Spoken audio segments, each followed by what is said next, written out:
Last episode was dark. It was dark. We were in the midst of talking about the creator, and I was thinking, like, how the fuck are we going to get back from this?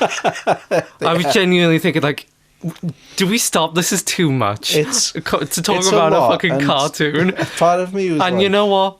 I'm just happy to talk about a lol cow instead of, like, a genuine monster. Yeah, the more I think about it, it's like... Because you want to try and give people grace, and you want to try and separate the art from the artist. But I feel like we share an opinion on kind of art and artists, where, like, sometimes it's impossible to separate the art from the artist. I think Ren and Stimpy was a case where you kind of could. But also, with the style of our podcast, there's no way we could have done it without acknowledging it. Yeah, that was harsh. But now we're going to have some fun times and make fun of a man that's quite funny. Yeah, Butch Hartman and the Fairly OddParents. I really like the Fairly OddParents. Do you? I remember really, really liking the Fairly OddParents. It's basically like wish fulfillment, so it's like perfect for children. Yeah, I'm familiar with all the shows we talked about. I obviously had the connection with Rugrats through the movies, and the most like obsessed with Avatar. And I mean, I feel like when we talk about SpongeBob next week, most people from our generation have some sort of connection that's to just SpongeBob. Like kind of culture for like millennials, early Gen Z. Yeah, exactly. Whereas like Fairly OddParents is one where I'm like, oh, I can remember sitting down and watching. Yeah, it's kind of weird considering how much I watched it, and like I wouldn't say it's like it's not forgotten, but I don't think it gets. It's not as like widely acknowledged as say like a SpongeBob, or like an Avatar or a Ren and Stimpy. Considering it's the second longest running Nicktoon currently, and it's still ongoing in like a modern context in which it's like well received. Yeah, like the modern spin-off. I think it's like called A New Wish or something. Yeah, it got shat on when it was announced because it's not Timmy, it's a little girl. Oh, switched sexes, and also she's black. So you can imagine how the 40-year-old men felt about that. Yeah. But I've seen clips from it, and like it looks well animated, and it looks like it's got the same charm. Yeah. So. But Chapman has nothing to do with this one, right? I'm pretty sure he hasn't. Maybe that'll do it some good. Yeah. But you know, saying that, like, you wouldn't consider Fairly OddParents a cultural juggernaut or anything. I could imagine easily saying to someone like, have you heard of Fairly OddParents? And them saying no. Yeah. Like, unless they were really into Nickelodeon. Yeah. Whereas, like, we talk about kids a lot because they cartoons, but also I work with children. Oh, I just wanted to say, this, we're talking about Nicktoons this season, and the ongoing challenge is Joe to mention how he works with kids in every single fucking episode. To be fair, it's relevant. It was relevant. Okay, well, let me just say that. That's right. I'm going to make you feel insecure about it now. Wow. I think if I, like kids still know SpongeBob. Mm-hmm. Kids don't still know Fairly OddParents, I don't think. Do you not think so? No. Interesting. Yeah. I guess this is just our kind of Doug, I suppose, where it was big at the time, and now it's just sort of faded from memory. But it still like plays on reruns and stuff. It does, and but nobody watches telly now, no, so exactly. That's like. I think especially it's not helped by like the considering like decline in quality. Yeah. Like I remember when I stopped watching it. Granted, like it was because I was getting older, but also like when they introduced the baby Poof, I was like, yeah. It's whatever, I'm not really interested. And then like I know that they fully introduced like another main character alongside Timmy. Yeah, they introduced a girl and a dog. Oh, and I forgot about the dog. Yeah. So yeah, it was basically a completely different show. There was that famous photograph of like the latest season with like those characters, and it's just like, who the fuck are these? Yeah. It's just like everyone grew up on it, just like did drop off, and so it's just like kind of who's left. Yeah, it felt like it was popular enough for them to keep it running, but like whereas some shows you keep running because like it's popular, but also it's like you feel like it's still fresh. I feel like they didn't trust Fairly OddParents to continue feeling fresh, even though they wanted to still. Well, if you go by what Butch Hartman says, Nickelodeon was trying to axe it constantly, even at its peak. But obviously, you got to take everything he says with, Yeah, with a little bit of salt. I'm being honest, I don't believe a word that comes out of that man's mouth. Yeah, I can't wait to get into it. This will be fun. This will be a nice change of pace. Yeah, because, you know, there's controversies. But wait, you know. we're talking a little bit about like our personal connections to the show. Yeah. So so do you remember roughly when you stopped like watching it? I'm guessing you watched it like the early seasons. I remember when Cosmo was pregnant and gave birth to Puff. Yeah, that's awesome. And then it was like... You gotta give it to a hardcore Christian. Yeah, I'm pregnant. It's pretty cool. But I don't really... I remember, like, catching the odd episode after that and be like, oh, this one's got the baby in it, so I know it's a newer one. Skip. But then, like, yeah, I just kind of stopped watching. Not because I was like, this is getting bad, but it was at that point where I was like, I'm growing too old for this. Yeah. Weirdly, the inclusion of a baby made me feel like that, I think, as a child. But... I mean, the writing wasn't the best at that point as well, so it was just kind of shorthand for like, just like, I'm not really interested in it. Yeah, exactly. What about you? I continued watching it for a little while with Proof, but I remember kind of dropping off. I remember Jimmy Timmy Power Hour. That was big. Yeah. That was a big crossover. I remember really liking that. There was a couple of them, wasn't there? Yeah, I remember Channel Surfers. That was great. Do you remember that one? Channel Surfers was really good. Yeah, that one's still like well regarded to this day. I was surprised, not to skip to the episodes, but when I was watching the pilot, I was thinking of episodes. I was like remembering episodes. Yeah. And one of the ones I remembered was the video game one. And I was really surprised then to find out it was the second I segment. never consider any of this in chronological order because just the most random episodes. I assume just like over here, like the first maybe 2 seasons were on loop a lot of the time. Yeah, probably.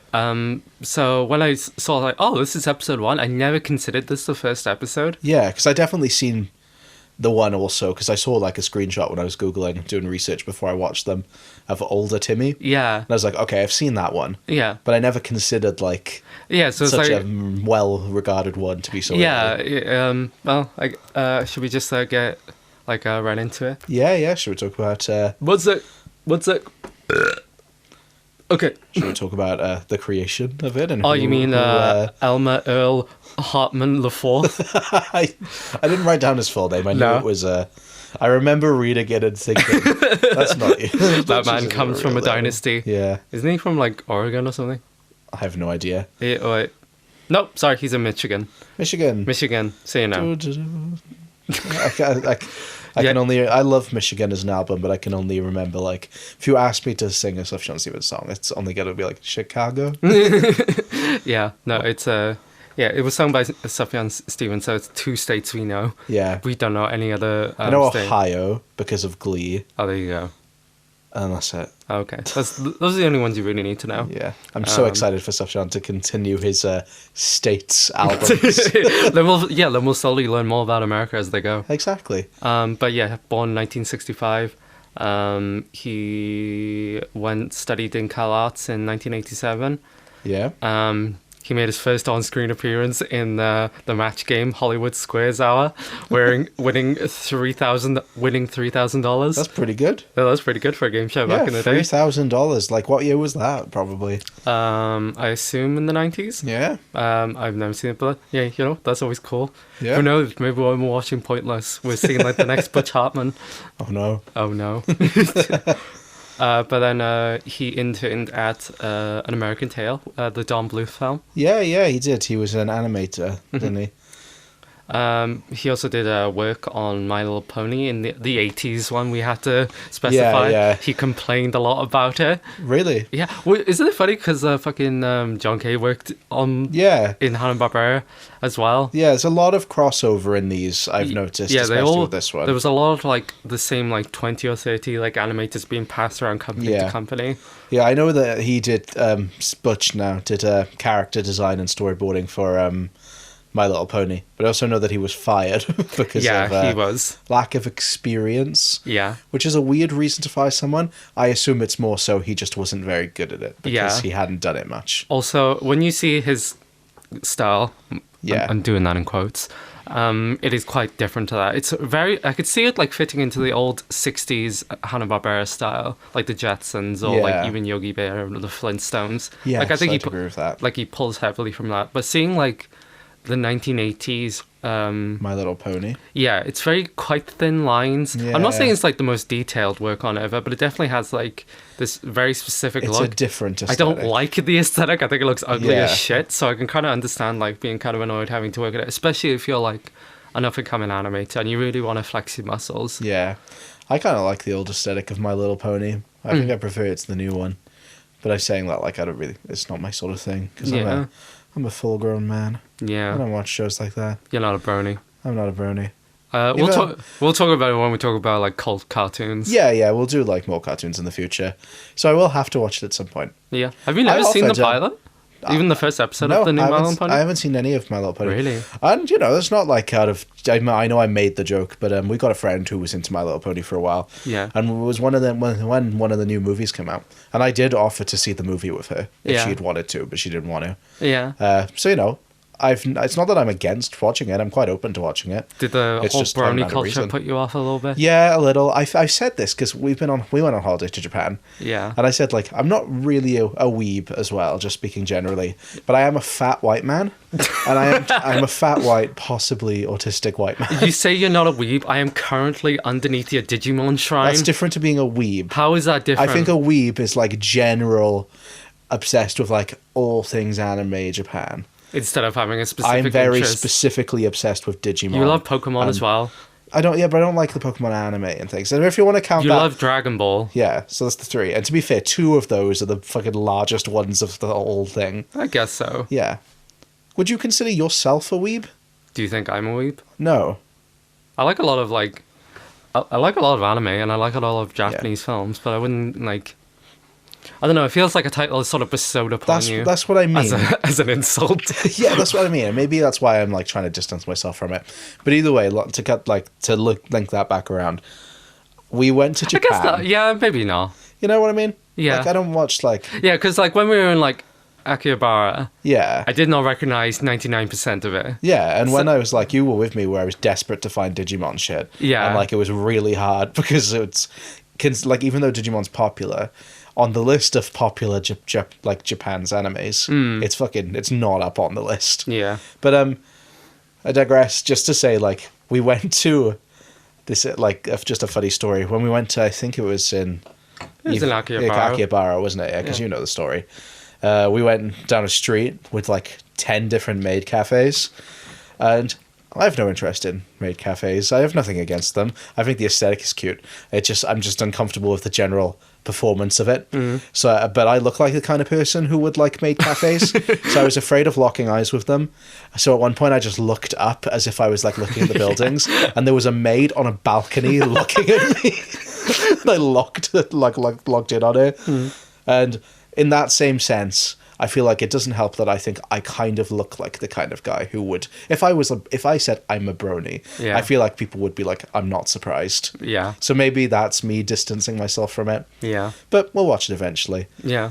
But yeah, I all that to just say, I think the ugly style of the horse is kind of endearing. You like them? Yeah, I No, like that's them. fair. But that also in kind of that era like includes like obviously like the toyification of Yeah. animation. Like the product is the first in line of like the story, then the Yeah, story, then exactly. the animation. So there wasn't like that much creative freedom. No, they were very limited in what they could do. But he joined Hanna-Barbera in the 90s. But Yeah. he got to work on like quite some like really iconic shows like Dexter's Laboratory, Yeah. Johnny Bravo, Cow and Chicken, I Am Weasel, which we mentioned last week. Like some Yeah, people yeah. worked on that, also worked on Ren and Stimpy. Yeah, because I remember last week, because we've been filming these so close in advance.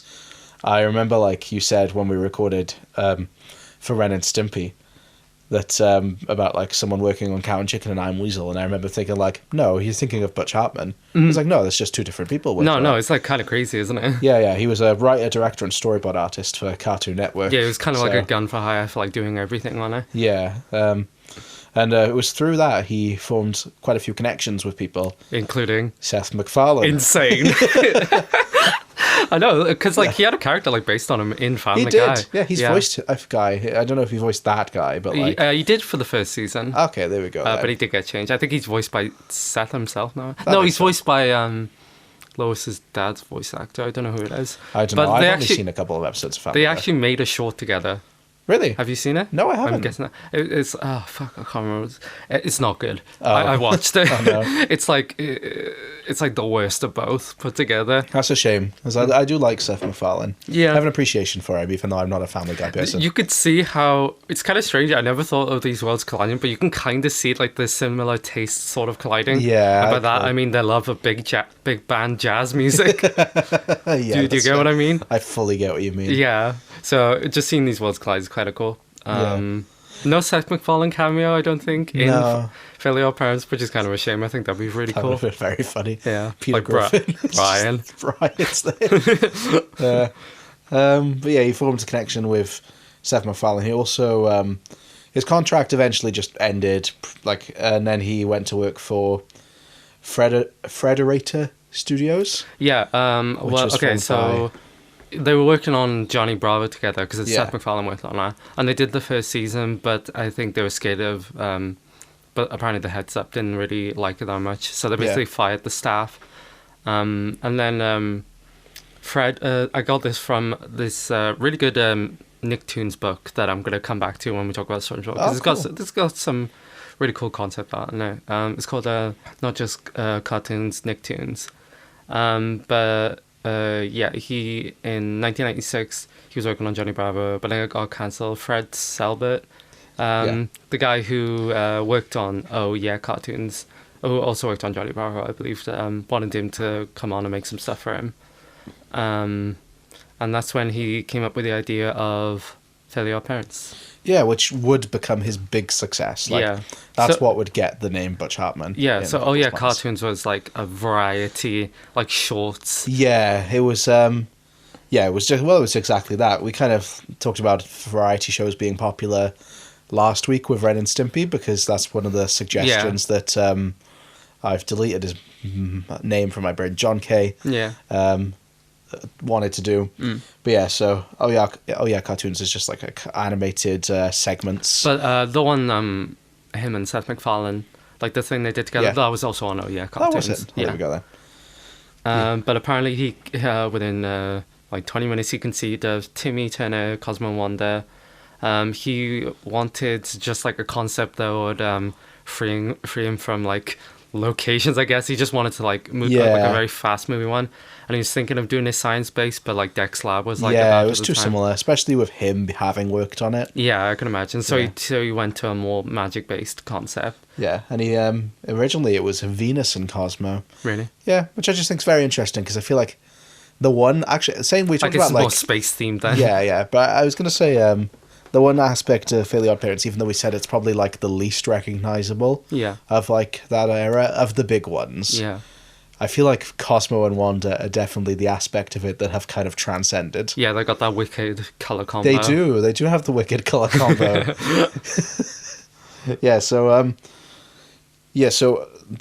actually tried to get Fairly Odd Parents picked up before. He had pitched it to Hanna-Barbera and Cartoon Network. But both had got rejected. But Fred Selbert said that he could put them on Cartoons. So that's where we got the pilot from. This was less of a pilot than some pilots are made to prove it to the studios. This was created to like be shown on television.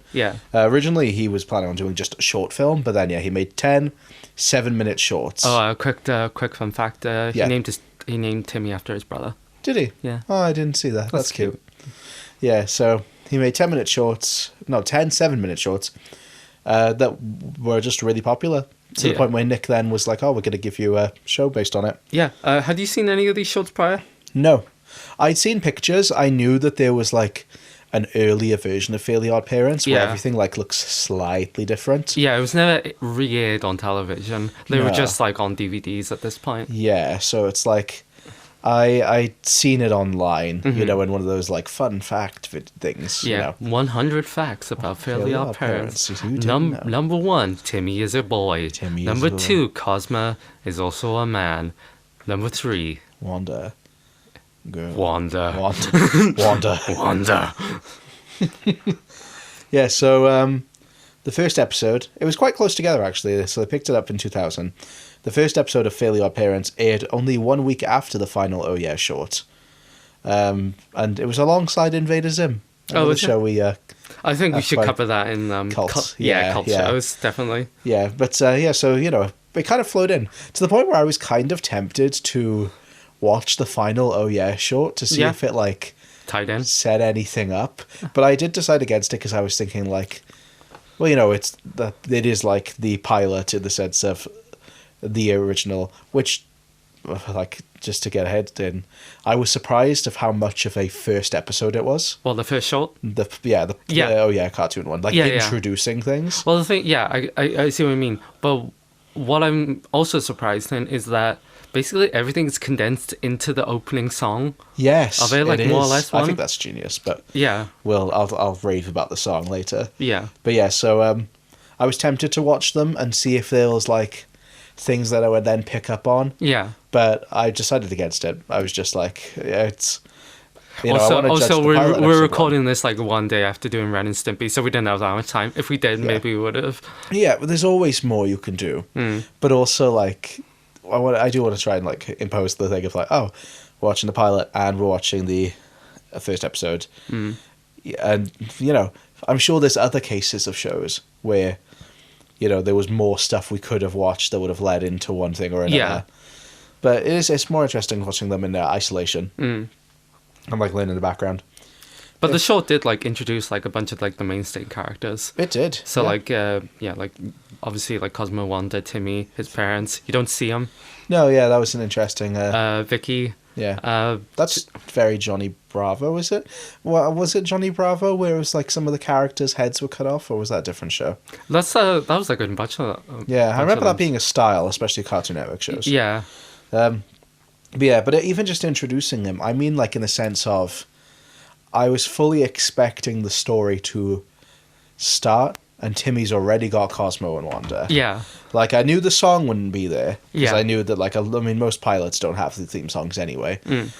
But I was very surprised that it's like, oh, Timmy is meeting Vicky for the first time. He has not got fairy godparents at the start. Yeah. He gets the fairy godparents in the episode. Yeah. Because usually it's like, for example, Avatar's pilot is more like episode 2 or 3 of Avatar.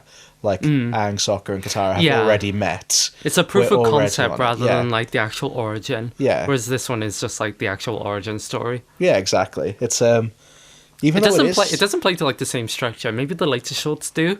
Of Yeah. like, where it's just like because like the main structure of the cartoon I see is obviously Timmy, it's like a moral lesson. yeah, basically. they're very moralistic. Yeah, as opposed to like Ren and Stimpy, which is just the complete Ratchet, opposite. yeah. It's but yeah, Timmy there's has a a setup. problem. He has a problem. He thinks of a quick solution. He gets it. There are consequences. Yeah. He has to revert it.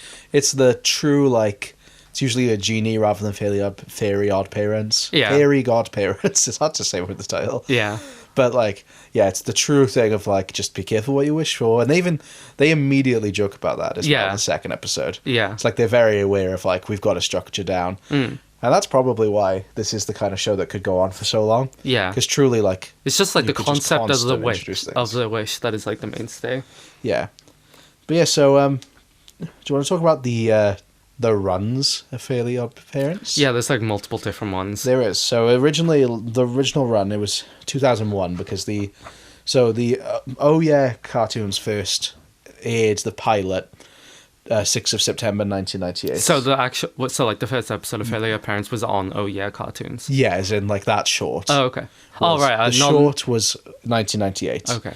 6th of September, so just before both of us were born. And then episode 1 in itself was 30th of March 2001. Yeah. So that from that episode to 2006, which was series 5, is considered the original run Yeah. of Fairly Odd That's the one Parents. I'm most familiar with. That's Yeah. the one that were constant reruns. I feel like that's day. the one most people think of. Yeah. Yeah. And because I would say this is like the height of it. oh yeah, I mean this is when it became like the second highest rated kids program. Yeah. Only behind SpongeBob. Yeah. And So, to be yeah. fair, that is like the peak of Nickelodeon. Yeah. Like even to this day, that is still like a cultural juggernaut. Exactly. So it was originally meant to end in 2005, but Nickelodeon. Well, it's funny because you said about Butch saying like Nickelodeon were trying to axe it all the time. Yeah. But then it was meant to end in 2005. I think one of the episodes was written with an ending in mind. Yeah. And then they brought it back. Yep, and then they just carried on. Yeah, so 2007 to 2012 is what's considered the revival era. It's funny because it never really was cancelled, but it is like a separate era, I guess. Well, in 2006, Hartman, he said on a forum that it was cancelled. But then in 2007, they just, they ordered, a new couple more episodes, so I guess not really.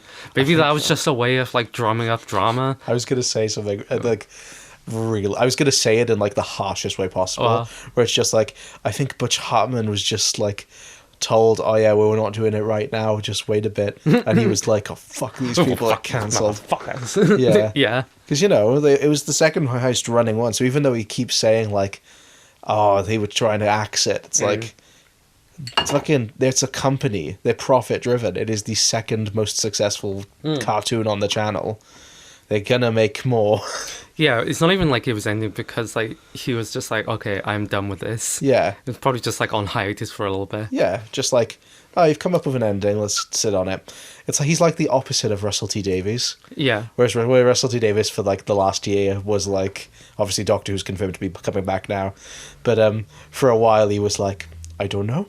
I don't know what the next step's going to be. Whereas he didn't want to piss off the Disney execs. Yeah. The BBC had a gun to his head. Whereas the Nick execs were probably let's just sit on it for a while and think of more ideas. And Butch Hartman was they're trying to cancel my show. They're trying to kill me. So yeah. But that, do you know what surprised me? Yeah. 2005 was Jimmy Timmy Power of 3. Yeah. Those were really early on. I'm surprised about that. That felt way later. Maybe it was just the release here. Maybe it was just it took a while. But that's I crazy. remember getting those, and I don't really remember prior to 2005. I mean, only in 2008 was the baby introduced. So. And I remember that. So I imagine they probably aired a couple of years later for us. I mean, that was the highest I don't know if that was the highest episode, but that was the highest thing of the year. Yeah. At, nearly 9 million viewers. Well, that baby introducing. I can't remember what the episode's called. Is it just called Baby? Baby. Fairly Odd Baby. Fairly Odd Baby. That's cute. I like Poof's design. Do you? Circle? It's a circle. Okay. Yeah. I like Poof's design. I don't. I after watching Ren and Stimpy, I think everything should look weird as shit. There's no Rugrats Baby. No. But, no. I would absolutely in a million years take the Rugrats babies over this circle. Yeah, that's fair. Yeah.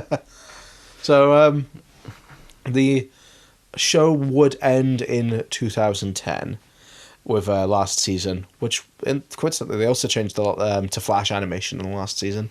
Yeah, it looks ugly as shit. Yeah. Listen, I'm all for Flash animations in a specific context. I love Newgrounds, but oh my god, I haven't seen the later episodes until recently, and holy shit, they look real bad. Yeah, they really relied on tuning. Yeah, and I don't think they really got it down to I'm not saying the early stuff was the most magnificently animated stuff, but they definitely had more genuine squash and pull of hand drawn stuff as opposed to this, because oh my god, I don't know if you saw when I went live action and they had the Crocker animation and it literally just oh god, it looked so bad.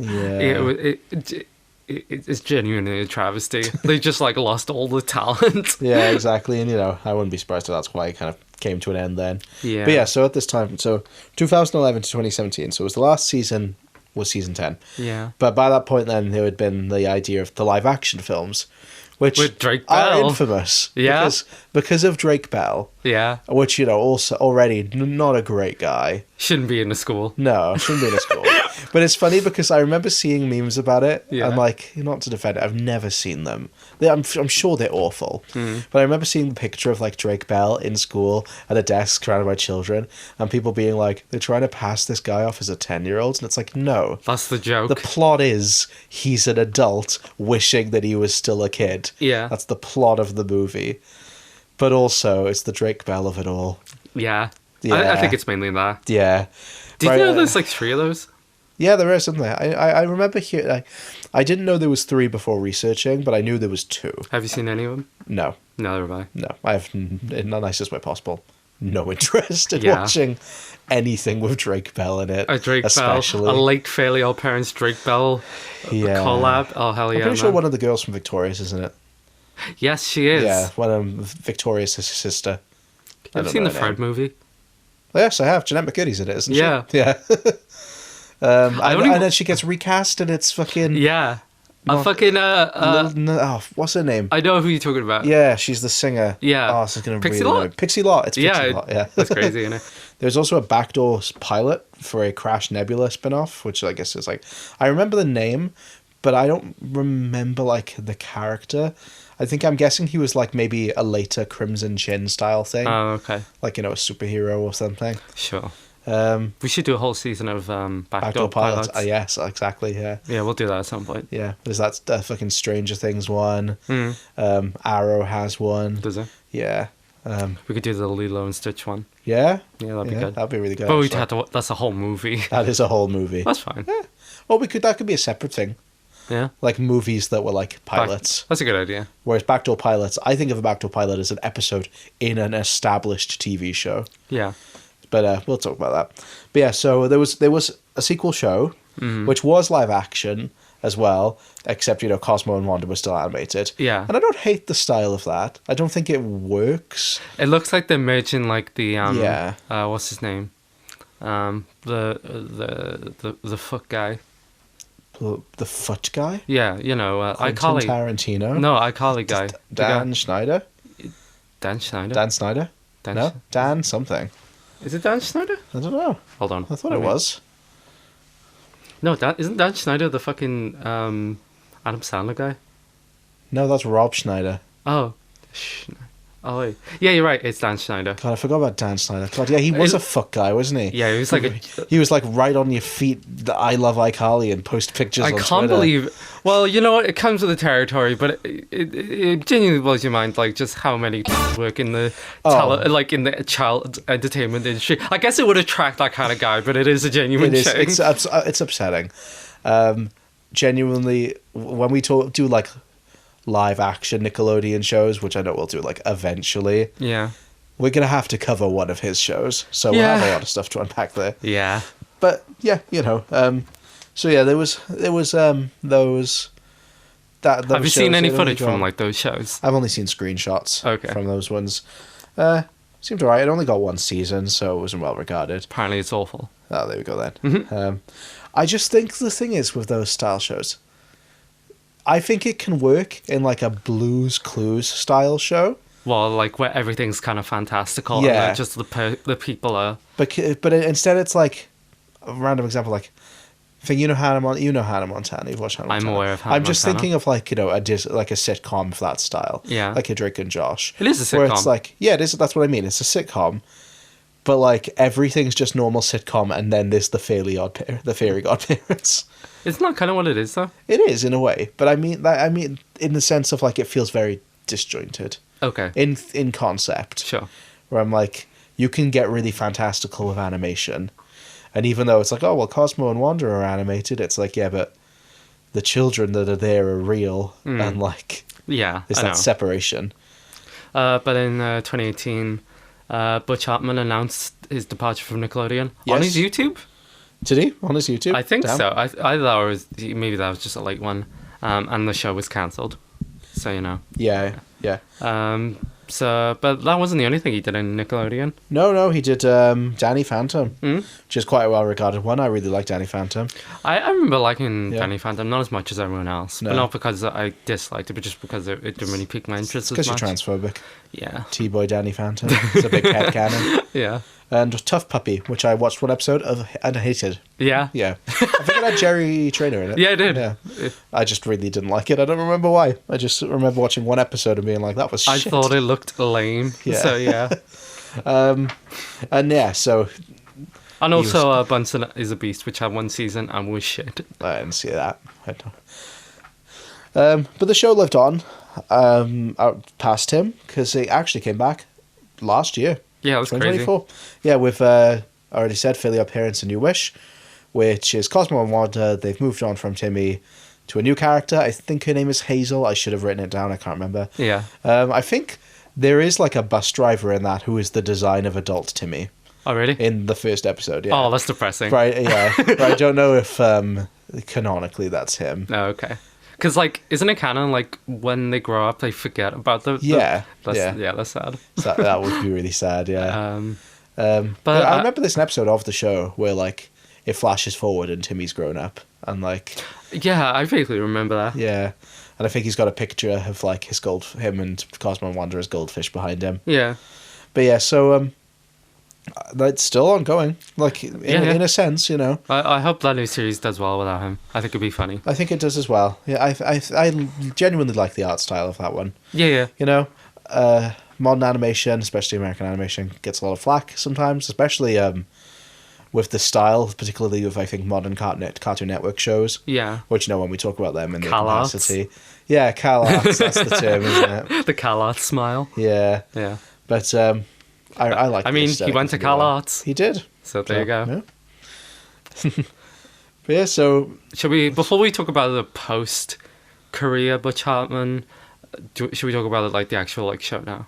Yeah, do you want to talk about that? And then we can end with Then with post-career Butch yeah, Hartman? I think that'll be fun. Yeah? Yeah, okay. let's do So that. let's talk about our thoughts on the pilot. So Yeah. like the first short, the Fairly Odd Parents Yeah, short so that it's was just on The Fairly Cartoon. Odd Parents.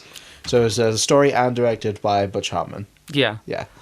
What did you think of this? I thought it was cute. I thought it was cute enough, yeah. Yeah. I think you can really tell that they had the idea but hadn't really established everything yet. Yeah, and there's a couple of like pretty well timed jokes that I quite enjoyed. I really Yeah. like the Titanic joke. The Titanic was very funny. yeah. Yeah. What a very specific time Yeah. capsule. Just especially it was like the Titanic director's cut as well. I wish there was a director's I was cut. going to say, by that point, they're like, what was this? This was 1998. Yeah. So when did Titanic come out? 97? 98. Well, look at the VHS. Oh, yeah. Well, it's in Japanese. I'm not going to be able to read it. Oh, yeah, they have Japanese Oh, numbers. that's a good point. Do you have a phone next to you? I know, but I'm I had to looking at my move notes. my mic and look at like Oh, a whatever, VHS. man. Yeah, no, I think it's like 98. I think 97, 98, isn't it, for Titanic? Yeah. So, you know, the idea that they'd like already were airing a director's cut in cinemas. Yeah. That's sick as fuck. These parents love going to the cinema. Yeah, you know, I relate to them. Yeah. I was like, you know what, that's cute. Yeah. Oh, yeah, they do in the first episode Yeah, as well. yeah. You know, they're just big film lovers. I think it's just a good excuse They're to like... keeping the cinematic experience They alive. are, fair play to them. I think it's just a good excuse as well of like, oh, they need Vicky to be there to like have the hijinks ensue. Yeah. So it's just like what they can do that's reasonable. It's just like, yeah, we're going to No, the films. honestly, between these two, and seems to be like a pretty like universal opinion. It's just the parents are always like the funniest. Oh, yeah. Like in the first episode, like they had the biggest laughs from me. That's fair. Like Timmy's dad is like really Timmy's fucking dad's fun. very funny. I mean, he's even got that meme that became popular. Which like, one? This is where I put my trophy. If I had one. Yeah. I remember an episode because it was like a big joke of like they don't have character names. Their names are mom and dad. Oh yeah. And Timmy goes back in time and meets yeah. them. Yeah, and he's like, "That's mum- right. My name is." And the car goes past. And like, but everyone calls me dad. Yeah, that's so good. Yeah. So it's quite surprising that they just don't exist in the Sorry, I remembered another one. Well, go on. Which I think I can't remember what the context is, but it's Timmy's mother's like in a plant competition or something, and it like dies Oh, on wait, her. it's just Everything like, I touch dies. Dingleberg. That's the Dingleberg one. Yeah. Just gonna fucking murder his neighbor. No, they're great, but yeah, it's interesting not seeing them, but I'm glad. Yeah, I'm glad they expanded on them. Yeah, and they chose to actually have them in there because this one mainly focuses on Vicky and Timmy, and also obviously Cosmo and Wanda. Cosmo and Wanda. Setting up the rules. The rules. I like Yeah. the rules. You like the rules? Yeah. The- Someone on the they're Reddit bullshit. said they are. Someone on the Reddit said drink every time they say the rules. I was like, damn. And they could literally just pull anything out their ass. It's kind of a genius like plot device. It is. It's just like, oh, we can't do this because it says here. Yeah, but also loopholes. Yeah, Which exactly. is very funny.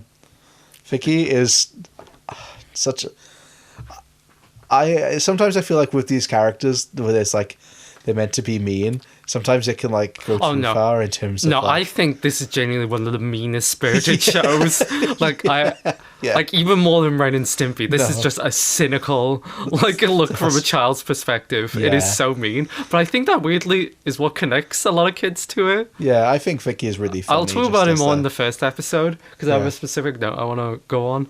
But yeah, in this one, like, I think in order to like sympathize with like Timmy, they do want it's just portrayed like Vicky is just like Yeah.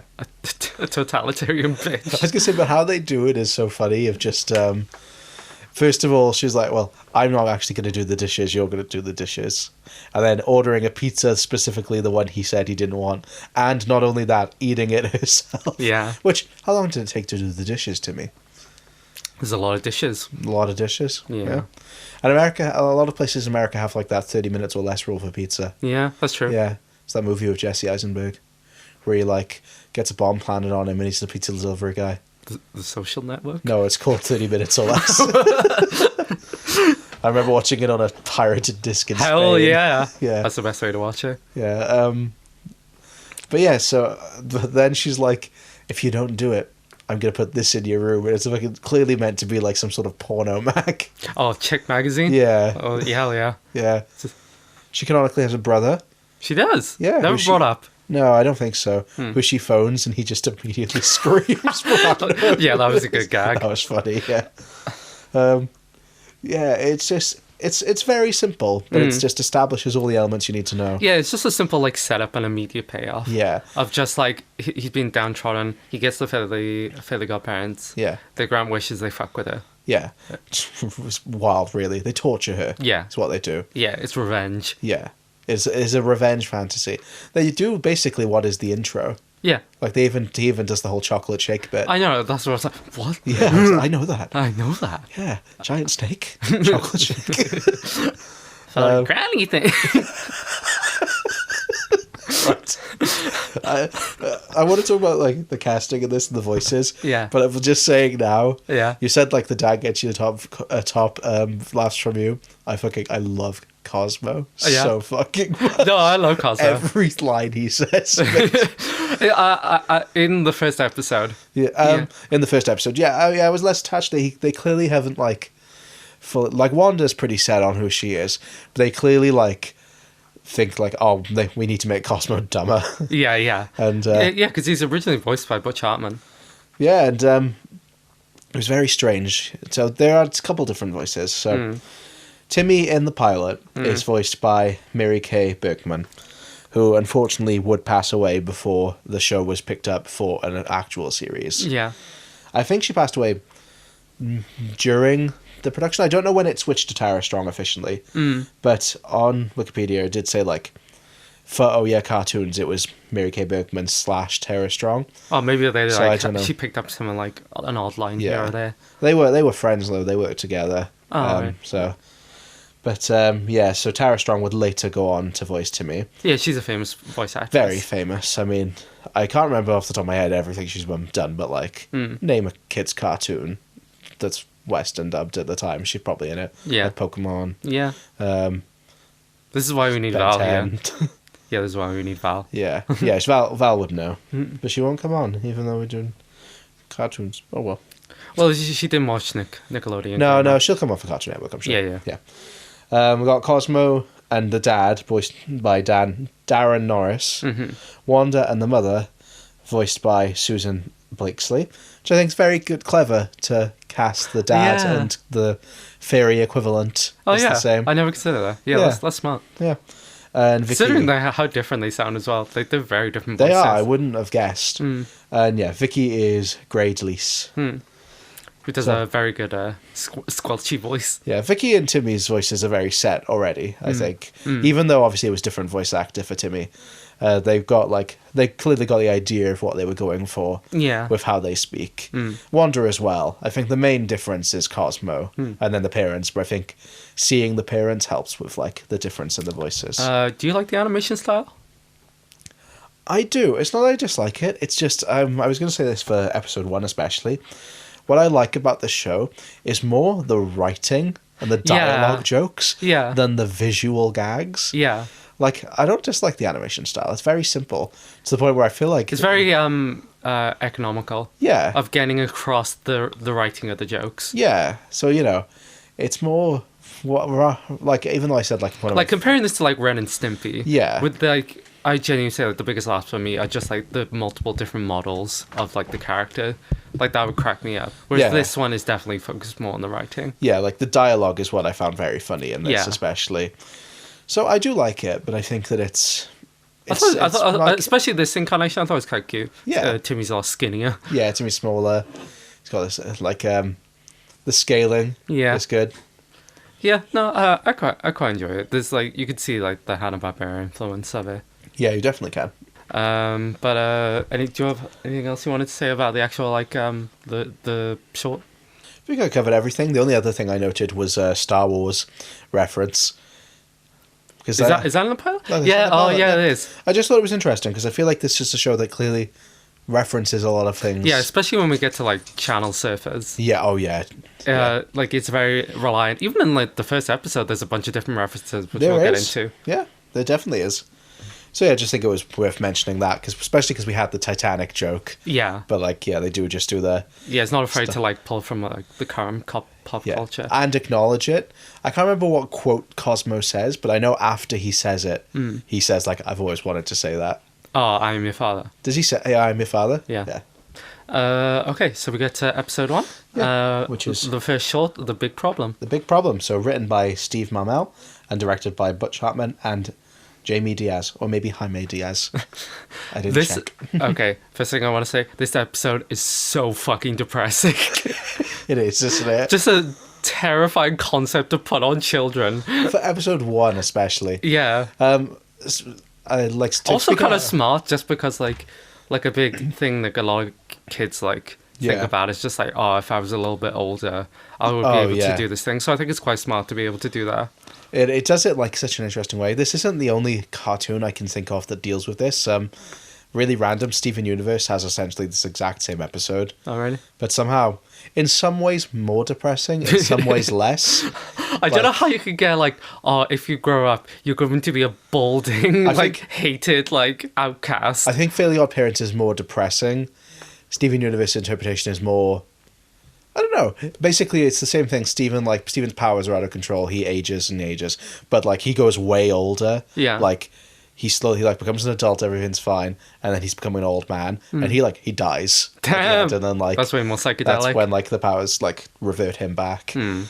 But whereas so that's more just like that's more like a message for a child of like you will age. Yeah. And like life is finite. Whereas this is like You don't look forward to it. don't look It's gonna get shit. This was great to watch as a 27-year-old. Yeah. Did it hit? I mean, in a way, Hmm. there were some bits where I'm like, yeah, I've got back hair. Not much, but like, I feel like it definitely could have. If I was balding, Those jokes more, specifically, like the close-ups, those are Ren and Stimpy. that was very Ren and Yeah. Stimpy.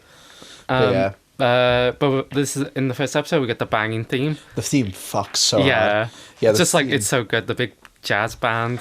That's Yeah, but again, like everything you need to know, much in the same way as like most cartoons, but like in like the plot elements, especially for like this, it just gets the whole concept like introduces right the there. Mm-hmm. characters. Like even just say like Mom and Dad and Vicky, and like it's so I can't think of the term, but like where everything's on beat. Yeah, Like whether it's like it's got that when it's snappy like Timmy is syncopated an jazz. average kid, Du- no du- du- one understands. du- du- And he falls. Yeah. Like, it's really fucking good. Yeah, there's like a word for it where it's just like that sort of like synced anime. Yeah. Oh, it's Mickey Mousing. It's like where Is it's that synced. what's it? Yeah, it's when Oh. it's like synced to the music like perfectly. Yeah, that's fucking satisfying.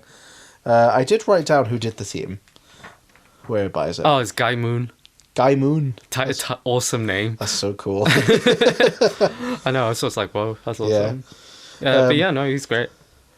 Yeah, I love it, especially just the rhythm of it, especially at the end when like he's doing the like up to scream, ooh, scream, ooh, swallow to. Giant That's steak like full the- of little chocolate shake. Oh, what they do at the end? Where it's like, yeah, right. Oh. I'm pretty sure they animate her head to be something different every episode. Yeah, it's like a Simpsons couch gag thing. Yeah, very much so. No, that theme fucks so hard. Genuinely, I know we talk about themes a lot, but like, I know I bigged up the Rugrats theme, where I was like, the Rugrats theme makes me feel really nostalgic. Same with like the Avatar theme. I just think this one is a banger. Yeah, no, this one's good. Honestly, I could see Stick it myself on the putting, playlist. Yeah, I could see myself listening to this like a Yeah. by itself. Yeah. It's just a good song. Yeah. Yeah. But then we get, I just want to say, the pacing of, like, the first 5 minutes is cracked. It is, right, yeah. So the school stuff is insane. Like, I get it. They want to set up just so they can, like, get the concept going. But, like, genuinely going from, like, the short to this is just like, holy fuck. Yeah, like, I was surprised if, like, wake up, you gotta go to school. He's Yeah. being picked on. He's, Yeah. I did like the bit where it's like, right, I don't know American football terms, where it's like, you're this position, you're the ball. What? Yeah. And then you got, like, the parents, like, doing the pronoun jokes, which were very funny. The This is pronoun how you jokes. do pronoun jokes. Yeah, this would, nowadays. Nowadays. No, I love that. We're going to the movies. Me too? No, we. Not you. It's really good. Yeah. That's chalkboard ready. Yeah, genuinely. Yeah, so like you said, it's pretty quick at establishing just, it's Timmy has a problem. He's going to use a wish to try and solve it. Oh, I don't know when to bring this up. You've seen that, like, 4chan post about the Fairly Odd Parents muscle fetish. No, I haven't. You haven't? No, but I immediately know what you mean. You know what I 'Cause mean? I think of... You see it a bunch in this episode. Yeah, and I can think of, like, Crimson Chin as well. Hold on, I've got to show it to you. Yeah. There. Yeah, because Timmy, like, while Viv's searching that up, he imagines what he would look like and be like if he was a little older. He would help old ladies cross the street. He'd be jacked. He'd defend kids from bullies. It's a bit of a long text, I'm sorry. That's okay. I'll put it on the Reddit. Also might read it just out loud so we can engage with it together. Steve Marmel, one of the main writers for the first 5 seasons of Nickelodeon, Fairly Odd Parents, is an absolute absolutely shameless muscle fetishist. I have spent an hour surveying the episodes that Steve is credited in writing, and I can now feel confident in presenting my case. Of the approximately 60 episodes that Marmel wrote or co-wrote, I have identified 15 with an odd specific focus. These episodes typically center around Timmy or another main character becoming gigantic and muscular. Marmel likes to introduce recurring characters, like the Crimson Chin, or Hjorgen, or Juandissimo. With a quarter of the episodes credited to Marmel are completely focused on muscle growth. This number does not include episodes where characters become muscular for a one-off gag. Many of the remaining 45 episodes he has worked on also include hulking, beefed-up side characters or dream sequences. In this case, I am counting ones where the muscle cock is focused on for the episode. But they've got a point. No, they do. Like, I can think of the characters like the head fairy as well. Yeah. He's jacked. No, it is like a genuine thing. That's really funny. The writer's barely disguised fetish. Oh my god. I do love... But it's also included in this episode. I don't think he wrote this, but it's definitely an ongoing thing.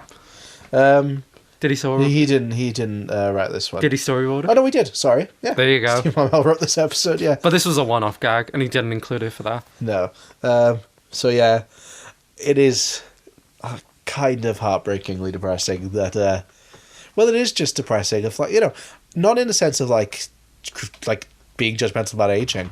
I think society is generally quite judgmental about aging. I mean, we make the joke a lot about, like, this person's aged beautifully, it's because they're not problematic. Yeah. Oh, this person's ugly as fuck, it's because they're problematic. Yeah. Because people unironically think like that. Yeah. Not everyone. Have you seen that? Like, I think some it was people do. Kate Winslet. It was just like, this generation doesn't know what beauty actually is, and she's just, like, referring to, like them not being exposed to, like, celebrities, like, aging gracefully, so they have this warped perception of what people should look like at their age.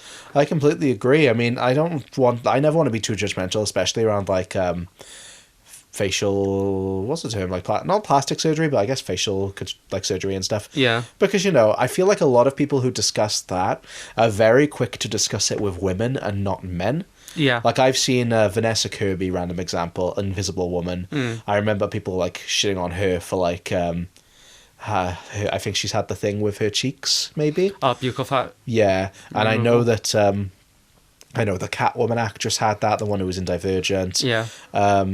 And what was the other example I was going to say? The girl from The Boys, the white girl, yeah. Starlight.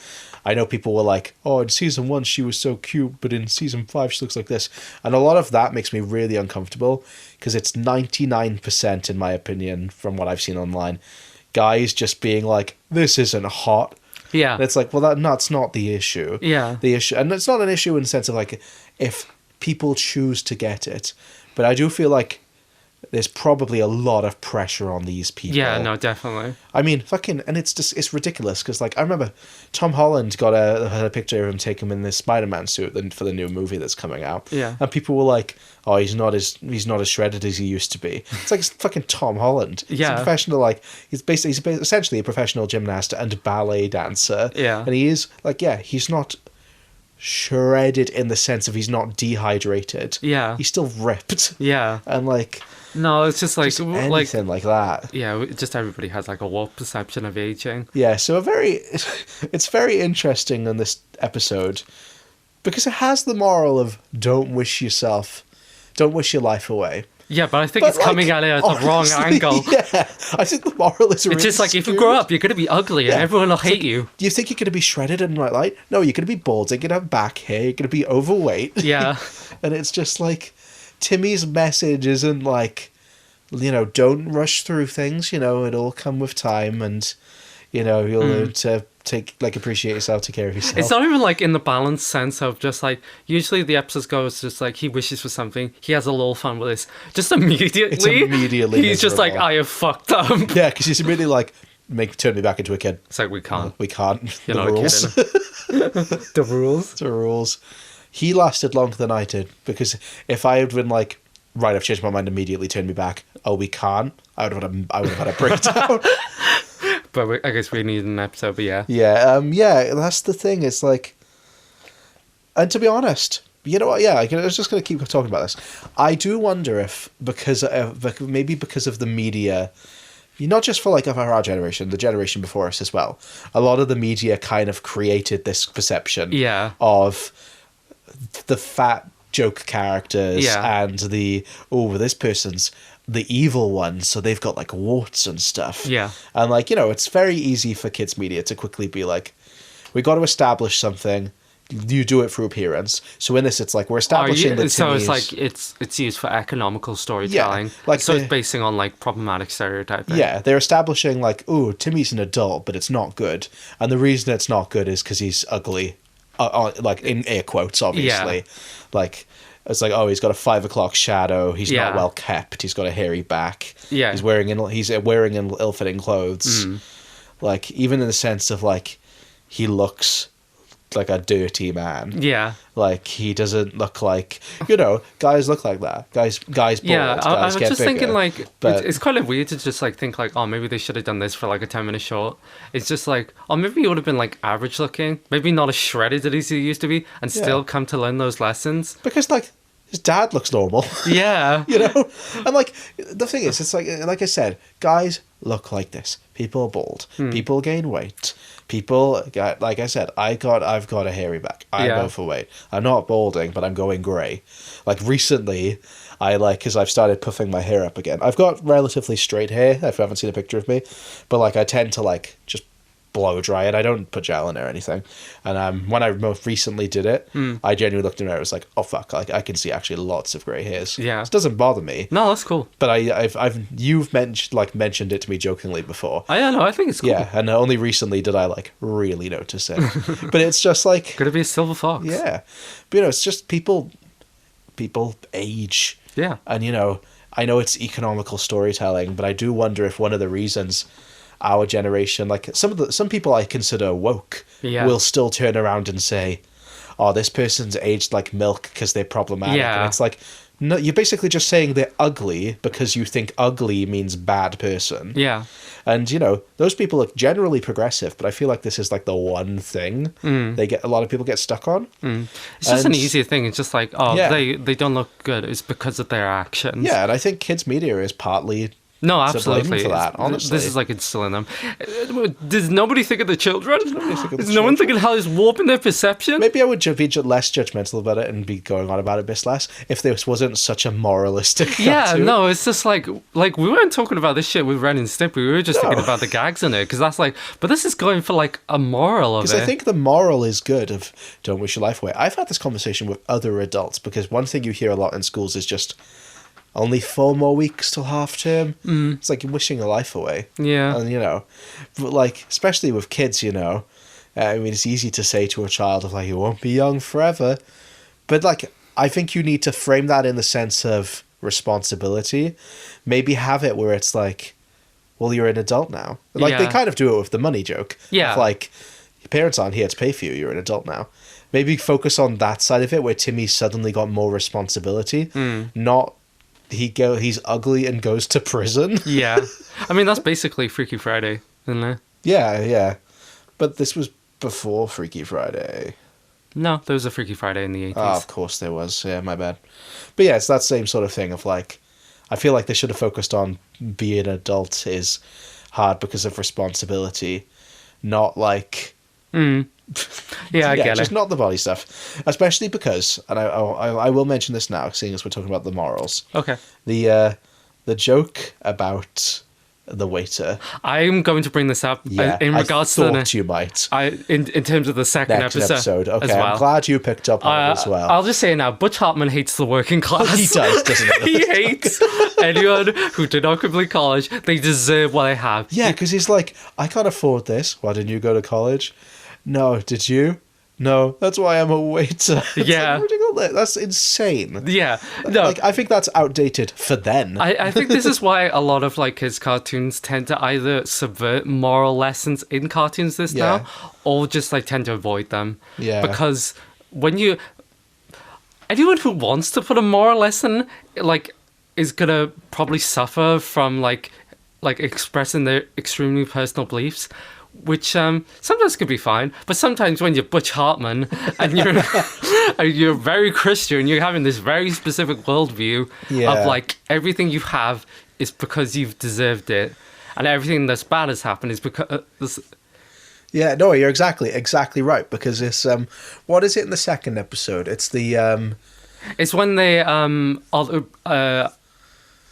I'm scared of becoming a janitor if I don't do this class. Oh yeah. In the game. Yeah, if you fall down you become a janitor. Yeah. It's like people do those jobs. Yeah. It's giving a parent saying to school kids, if you don't do hard work, you're going to be the one picking up the bins. You're going to be working in Mackey's. Yeah, as if they're not like pillars of society. Yeah. People love to. I'm glad you said Mackey's. Okay, this is such a rat-heavy episode all of a sudden.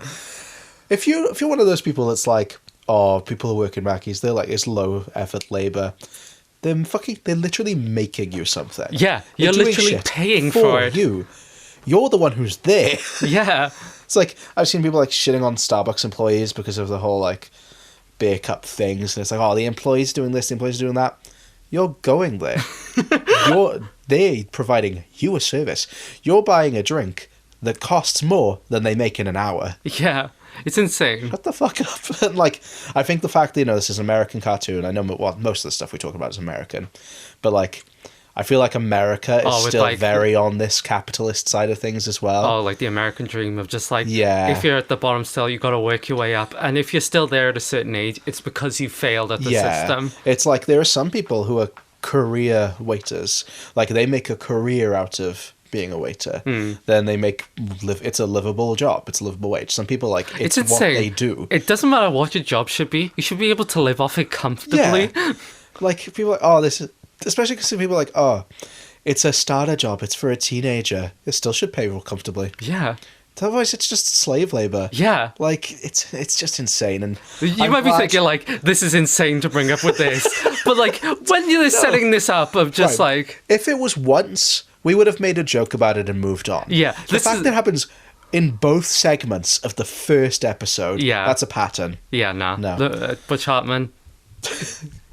eat shit Yeah, genuinely. until we get to later on. I'm so glad you noticed it as well. Okay, so Power Mad.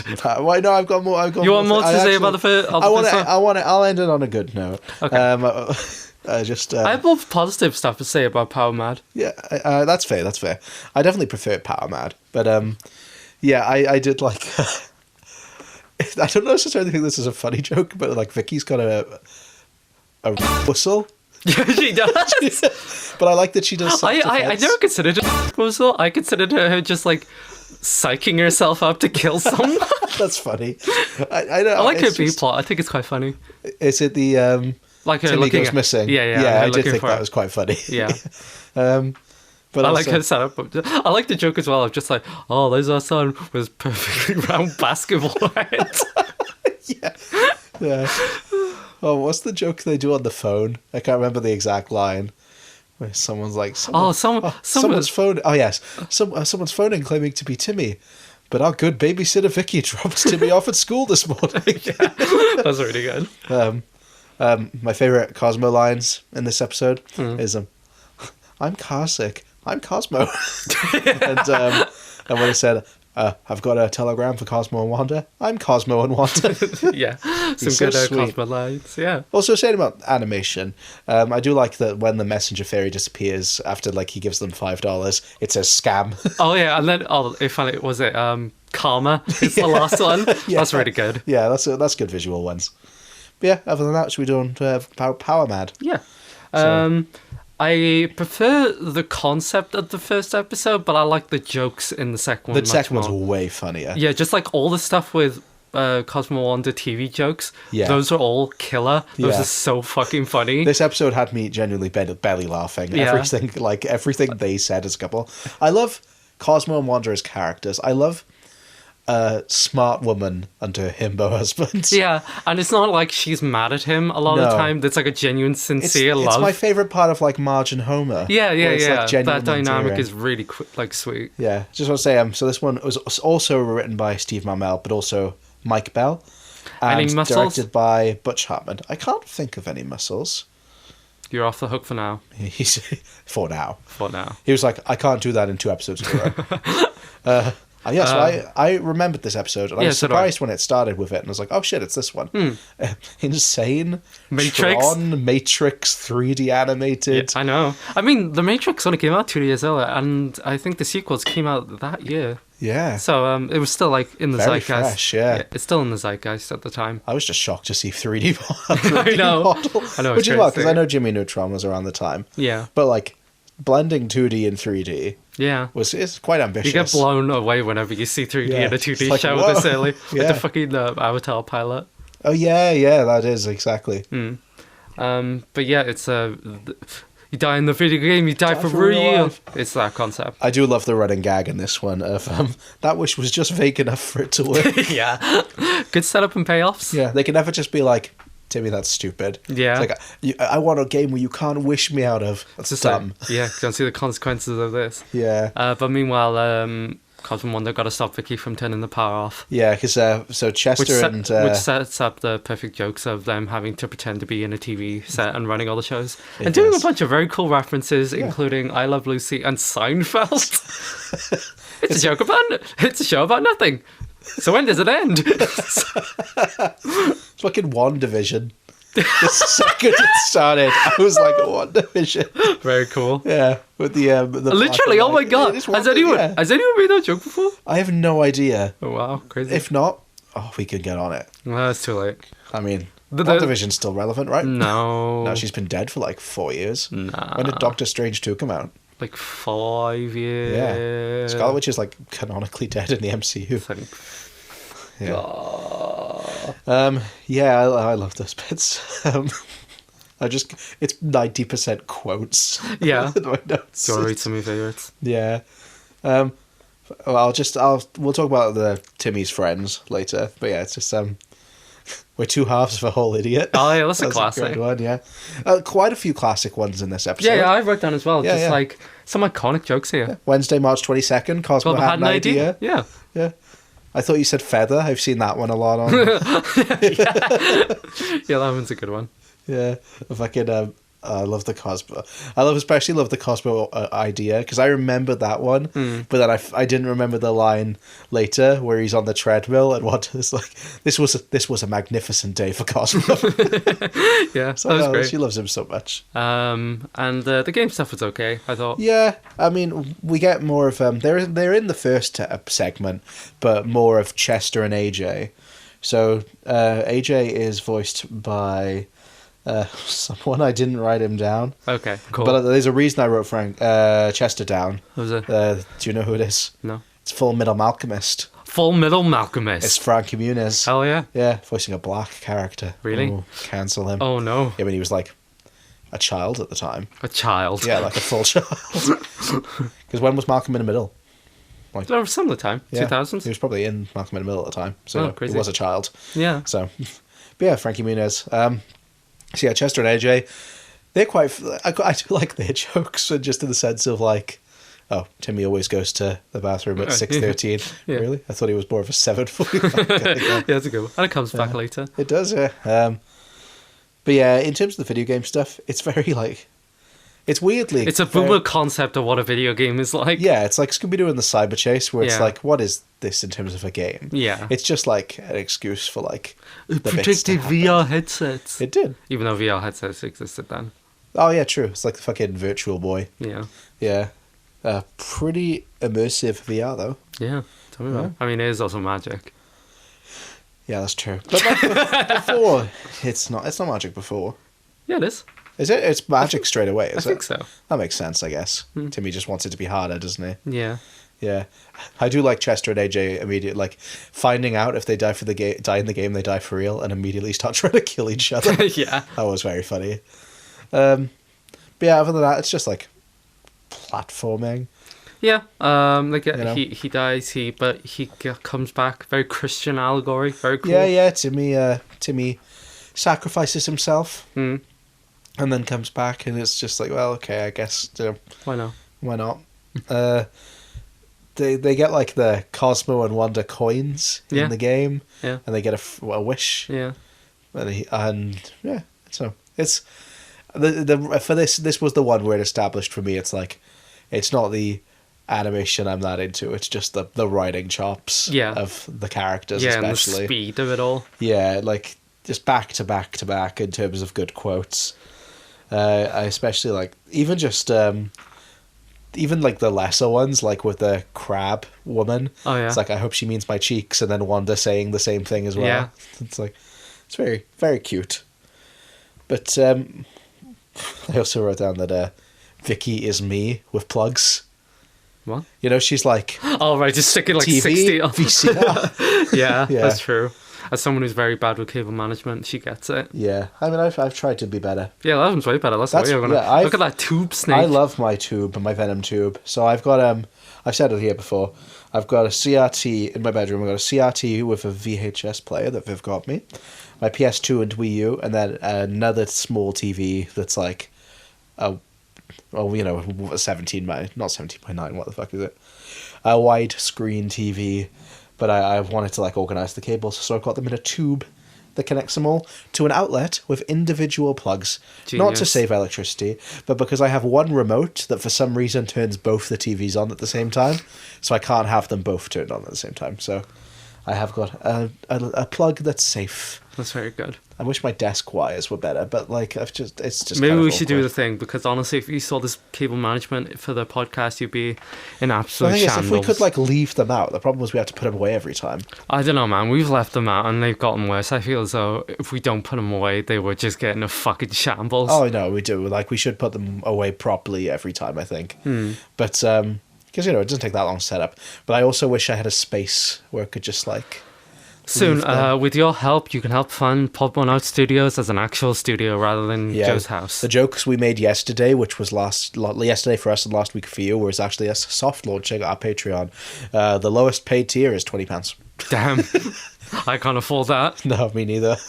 Okay, do you have any more you want to say about this episode? No, I just thought it was very funny, and it got me thinking about channel surfers, or whatever it's called. Oh, yeah. Yeah, and it's like, oh, Oh, yeah, that's the idea is just like right there. isn't it? yeah. last 2 episodes, because it's been so hectic trying to organise all of this before Christmas. Also, Merry Christmas. We're Boxing Day right now. Are we? Yeah. Ah, Merry Which Christmas. is funny, because actually you had your Christmas today in a way.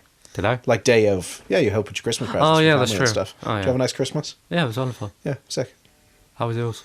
It's a very emotional time of year. But we've done the fun stuff I like at Christmas. Yeah. We did Secret Santa. Yeah. Went to the Christmas fair. Had a crepe yesterday. Yeah. Queued for like 40 minutes I know, for that a was crepe. insane. But it was good, I will be honest. Yeah. So we've done the bits of Christmas I like. That's good. It's now just the actual Christmas not day. seeing my friends for a couple days and not knowing what to do with myself because I don't know how to have fun by myself. Just play some video games, man. You'll have a good time. Thank you. Anyway, sorry for bringing the mood down. So because of all the organising, I kept forgetting to mention the numbers. The whole point of this podcast. Yeah. So I mean, that's not the point of it. It's just kind of a cool fact. no, but I like the numbers. All right, I'm so the numbers. Rugrats was estimated, but it was around like 1 million for the episode 1. Yeah. Say that again. No, I'm gonna leave that in. No, Fuck just it. leave it in, that's Fuck fine. it. He still does sometimes. It's fine. Ren and Stimpy was 1.5 million viewers for episode Oh, there you go. 1. Some more people tuning in. More people tuned in for they were like, I'm gonna skip the baby one, but come back for the weird animals. And this one was quite big actually, 3.59 million. Goddamn. Yeah, really big launch. I mean, I guess they had like the running start of I was the going to say shorts. maybe a pre-established audience, and also the fact they had on alongside Invader Zim. Yeah. So it's definitely they would think it was the most successful of the ones that start. Not to spoil SpongeBob, but it's got higher than SpongeBob as well. As the first episode? Yes. Interesting. Yeah. So Have you already done the research for SpongeBob? I started earlier, just because I was a bit bored. And I was like, oh well, might as well, because we're doing that in 2 days. I'm working Yay. tomorrow. Wait, so when are we doing Doctor Sleep? Thursday. Okay. We got day off, record, day off, record. Gotcha. Then day off, you're on holiday. And I Hell won't yeah. see you again. Okie dokie. Yeah. Yeah. Yeah. Sick. Do you want to talk about the crimes of Butch Hartman? Let's do it. Yeah. Do you mind leading this? Yeah. I'm going to be more of a jury. That's fair. I want to shout out Reddit user all right. So it's I don't know how you say this. Raspunitaquat0. Pretty good. Or Raspunitaquat0. Let me see. It's on the top line under controversy. Raspunita Quato. I don't know. I might have butchered that. Yeah, I might have butchered Hartman that. When I googled Butch Hartman controversies, this Reddit page came up of someone who kind of compiled all the information you needed. So if any of the information is wrong, get them, not me. Oh, you didn't check your sources? Well, they had sources. Did you check them? No, I trust them Why? because they it was very official. They'd clearly formatted it, and they also added edits with more proof. Oh, And check I your did watch I checked the clips of things. Okay. So when we talk about things that happened and it's like this happened on his podcast, I've seen those clips. Okay. So yeah, we've already mentioned that he's very religious, him and his wife.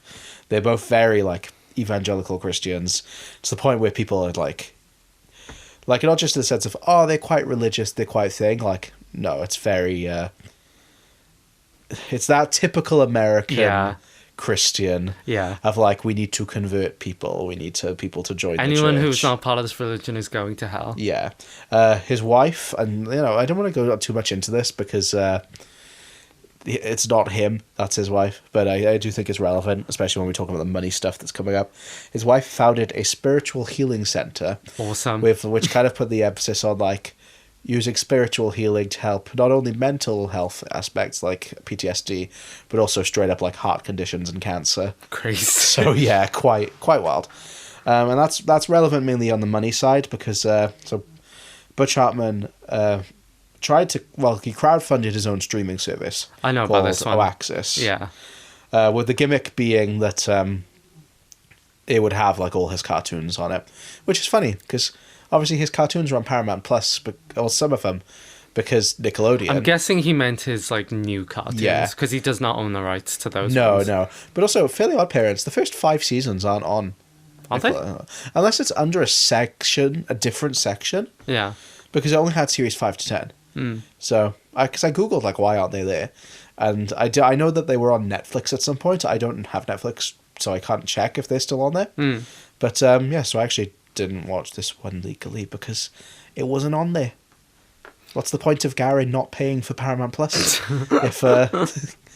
if I can't watch Fairly OddParents? Right. So yeah, it was a streaming service that he crowdfunded.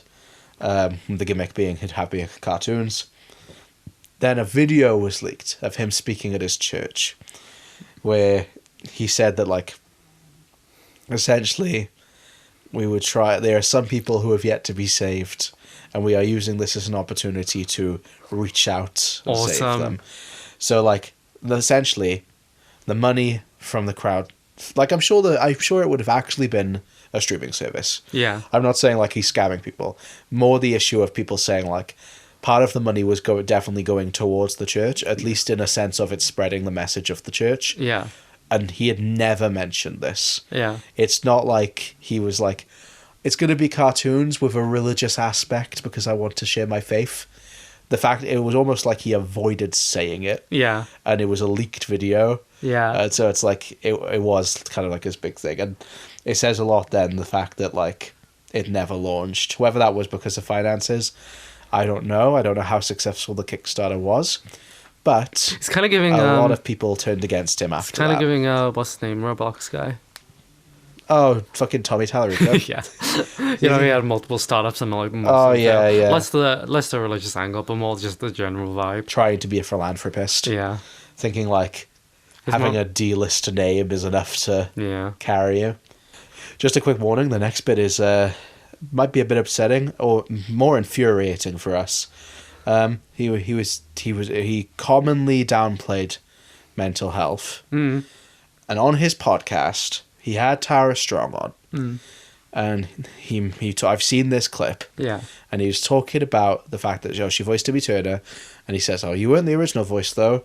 You know, the original voice being, just double checking the surname, so I can remember her first name was Mary. So Mary Kay Bergman, and he joked. It was clear that he was trying to joke, but what he said was like, "Oh, you know, she tragically passed away, and you know, you might have had something to do with that." To Tara Strong. Oh my god! And like she like awkwardly laughs. It's just like and like she kind of covers her face. But like I can't remember what he said then, but he like doubled down. Oh my god! Yeah, it's a really uncomfortable clip. If you pass me my phone, it's 20 seconds. Let's see. I think it's important to share actually because I'd read that he'd done that.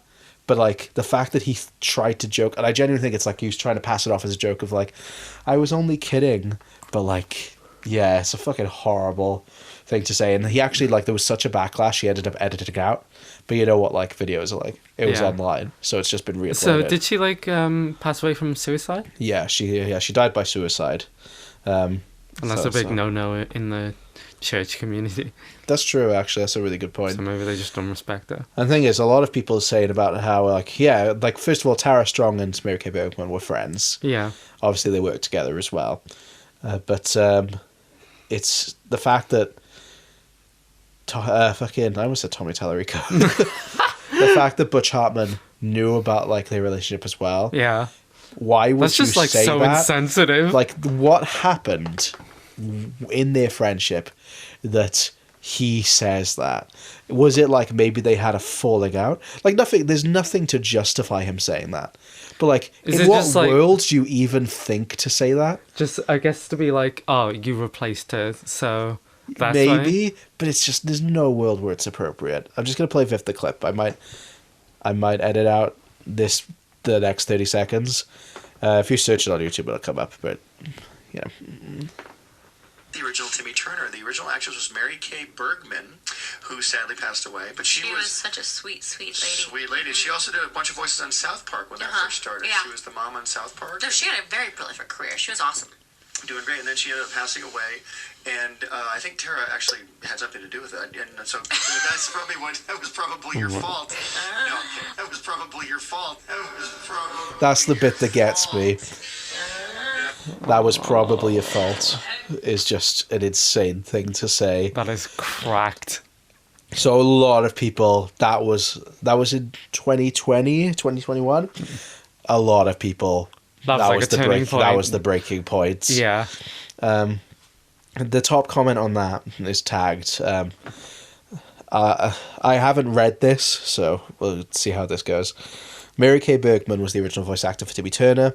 She played more iconic characters.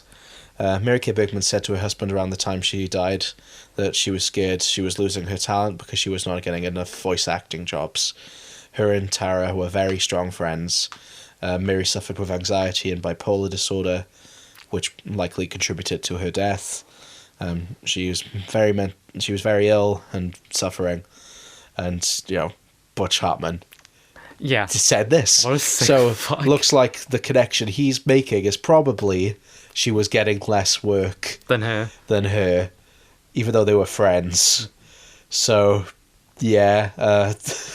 fucking awful. I genuinely think, being honest, out of everything we talked about, like, there's also like lots of cases of him being just generally a bigot and kind of rude. Yeah, I know there's like plagiarism allegations. Oh as yeah, well. yeah, there was. Yeah, so I didn't write them down, but I did read about them. That like there was like a Japanese Attack on Titan artist or something that he plagiarized, and other cases of that. But honestly, even without all that, I think that clip itself is just damning. Like, that's a horrible thing to say to someone. Yeah. Yeah, he seems like last week it was like, oh, we're talking about a criminal. Yeah. This guy should be behind bars. No, this one's just a piece of shit. This was just he's a piece of shit. Like, there's not much more to say about it, really. Yeah. He's just a dick. Yeah. And it's a shame because, he's clearly got like good comedy writing and chops. Oh, but he did. Or he did. I don't know about now, but like he did 20 years ago. Yeah. But it was, not a good guy. Doesn't seem like a good person that much. Or even just without the moralistic of good person, bad person. This wasn't like, oh, he did this 20 years ago. This was like recent. Yeah. Like a couple of years. But just seeing that, like, that's probably, like, that feels so tied to, like, his general grifting with, like, his church shit as well. It's just, you can't separate any of it from itself. Like, the grifting from the church, the fact, like you said, a lot of very evangelical people are completely against suicide as a whole. Yeah. It's like seen as a great sin. So I'm sure that's tied into it in a sense. But just the fact that he seems like one of those guys from the clips I've seen of his podcast who feels like they've gotten this far in life without much challenge. Yeah. And now he's saying things like that. Obviously, he was clearly trying to joke. And his response was clearly like, that was a joke. Yeah. But the fact that then he edited it out shows that, like, it wasn't on purpose. It was good that he did edit it out. He put it in originally. But also, he only did that as a response. This is the kind of guy who doesn't there's like think about things. There's like a bunch of evidence that he's just like a dick. Yeah. Like he wrote a book about like pitching stuff and it just came across like quite egotistical. Yeah. Like we said earlier, except earlier we said it in the sense of like nonsense. But in this case it is like it's lower stakes, but it's just as valid that some of these people get the tiniest bit of power in a very specific field and suddenly think the sun shines out their ass. Yeah. It's like we know Butch Hartman, but who the fuck else knows Butch Hartman? Yeah, and even we then, only know this because like we're quite obsessed with like these sort of things. Yeah, and even then, it's like, just I don't know, just be nice. Think of fucking things you say, not in a sense of like, I'm not like. I don't really know where I'm going with this. It's just don't sit in front of someone whose friend died by suicide and say you probably had something to do with that. That's insane. Yeah. It'll be nice to talk about SpongeBob because, as far as I can tell, Stephen Hillenburg was just like a chill guy. I've been loving researching about them. SpongeBob does have a controversy section, but it's a gay. Funny one. It's because he's gay. Yes, of course it is. It's always because they're gay. Yeah. But that'll be fun. Yeah. So a bit of a sour note to end this one on, other than just would you be nice to your fellow people. Be nice to your fellow people. Look out for your friends. Yeah, just don't follow us. You know what? In a way, Butch Hartman's life is kind of a moral fable because it's like a good example of what not to do. Yeah, honestly, it's someone who it's Icarus. Yeah, flew too close to the sun, and we talk about like separating art from artists. Yes, Butch Hartman is very tied to these shows, but one of the big things we've been praising in this episode is the writing. And Butch Hartman didn't write either of these episodes. No. So, we could at least even say that, Yeah. I said earlier, it's like, oh, he's got good comedic chops. Maybe he doesn't because he didn't write them. So, It is a genuine skill to, like, surround yourself with, like, really good collaborators. yeah. And Especially in animation. Yeah. And to be fair, knowing who else was working with Nick around the same time, Yeah. I'm not surprised that these people kind of got left unchecked and only in recent years have, like, learned what consequences are. Yeah. And, like, not even the sense of, like, I know people say about, like, I flip-flop between the whole, like, oh, cancel culture is this. It's like, oh, no, cancel culture is just consequences. It's like, I don't think cancel culture really exists for powerful people. It's like, they'll go unchecked anyway. Yeah. But, like, on the flip side... I mean, most of the most powerful men are, like, pedophiles. Yeah, exactly. I mean, the Epstein. Yeah. Yeah. Yeah, it's just in the sense of... I'm glad that these middle dudes, the ones who, like, realistically, Butch Hartman won't be that affected. But sometimes the most powerful thing you can do to someone who's just a dick is laugh. Yeah. It's like... Just laugh and ignore them. Yeah, like, Butch Hartman... We're not really going to think about him much in the we future unless we're just laughing at him. Yeah. He's just become a lol cow. He's a lol cow. And sometimes that's the best ending to these situations of just... No one takes him seriously. So, Yeah. I don't know. That feels very cynical, but...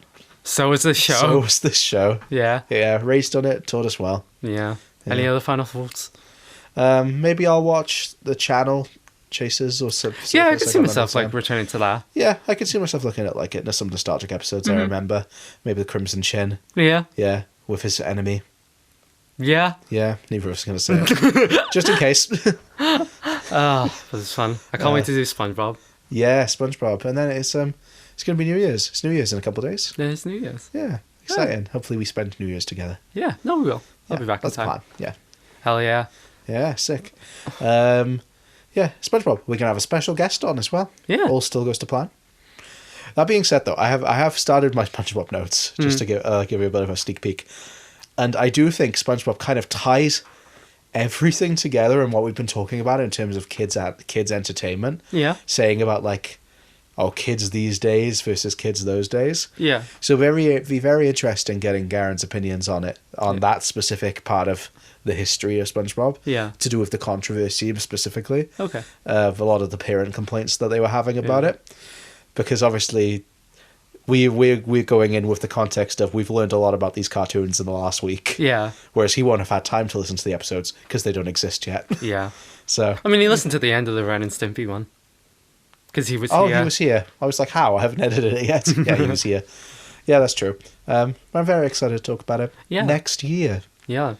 It's been good doing these back to back. I feel like I've gained my swag back. Yeah. Got back in the rhythm. Yeah, true. It'd be really weird going back to just doing one a week. Be like, I have loads of time to research. Yeah. And then we do it in a day. We just do it in the same time scale. Yeah. Pretty much. All right, then. But, this has been fun. Thank you so much.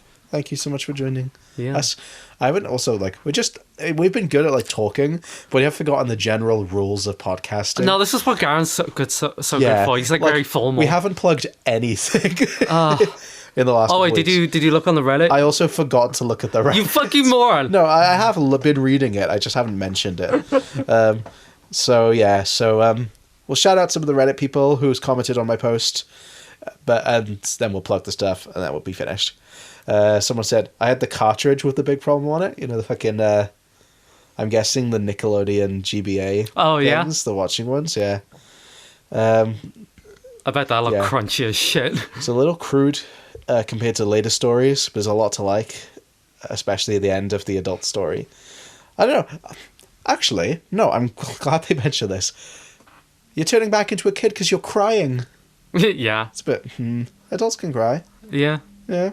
I don't know, maybe I'm stretching. Maybe they're showing that's a good thing now. Maybe. Oh yeah, that's true. I guess it's not a negative. Yeah. That's my interpretation. Someone said Power Mad's my all-time favourite. Has classic energy to it. I can understand that. Yeah. The big problem was terrible, but Power Mad is decent. And the only tolerable episode of season 1. Damn. Damn, this person's intense. They're a top 1% commenter as well. But that's fair. I can see it's a lot of it is big problem is fine. Power Mad is the standout. Yeah. Yeah. Then there's the person I'll shout them out specifically, Zenobia, who was like, when you're doing your podcast, you should take a shot every time you say the rules. He also responded, because I responded to that, and he also, also responded saying, are you going to address the elephant in the room that is Butch Hartman? So, I think we did. I think we did. Yeah. And yeah, so it seems pretty in line with what we think of just Power Mad's the more of the standout one. Yeah. And the first one's okay. The weakest point of this entire show is Butch Hartman's moralization of shit. Yeah. And the strongest is the jokes, which I'm guessing he doesn't write. No, he's more the art side of it. Well, anyway, thank you for listening. Do you want to we should Oh, plug yeah, shit. Fuck. Shit, fuck. This reminds me of saying about the Reddit. This reminds me of when I was started doing the Reddits before the episodes launched. Well, no, sorry, after, where it's like the episode would come out and then I would post on subreddits, which first of all always gave me anxiety because I feel like one person is one good day going to be say like, oh, no one gives a shit about your podcast. I mean, which is completely fair. Also true. But also, I don't like being called out on it. Yeah. But the amount of times I posted on Reddit pages and was like, we have a podcast, we do this, we've talked about Lost, and someone has commented being like, you didn't link the podcast. So this feels like this, where I'm just like, yeah, I don't know how to advertise. It does feel a bit embarrassing. Email. Yeah, we have an email, firsttimeflyerspodcast@gmail.com. It's very cool getting thoughts off people on the Reddit, but if you ever want to email us about random shit or suggest anything, feel free to send thoughts there. Yeah. So firsttimeflyerspodcast@gmail.com. We have an Instagram and a TikTok, both First Time Flyers Podcast. Where Joe, when he feels like it, he makes... I'm very consistent with them. Okay. I am. Okay. I'm very on top of it. Okay. I made the Rugrats ones, like, that day. All right. I don't know, I'm just defensive in it, I guess. Do you think? Maybe. Follow her for a TikTok a week. Yeah. I tend to do 2 or 3 a week. That's pretty good. It's a good turnaround. Okay. I literally don't have to say anything. I just have to say okay. You do, yeah. But yeah, thanks for listening. Other than that, join us next Friday the 2nd of January. Insane. Yeah, 2026. 2026. We can talk about New Year's shit in the SpongeBob episode. We're not to talk about it now. For SpongeBob SquarePants, the end of Nicktoons. Yeah. And we'll reveal what we're doing next then. Yeah. Yeah, because we do know. We've planned. We're going to plan the next bits, couple. Actually. Yeah, we've been on it. So it's because Garen has to do the graphics. So we've got to give him a bit of time.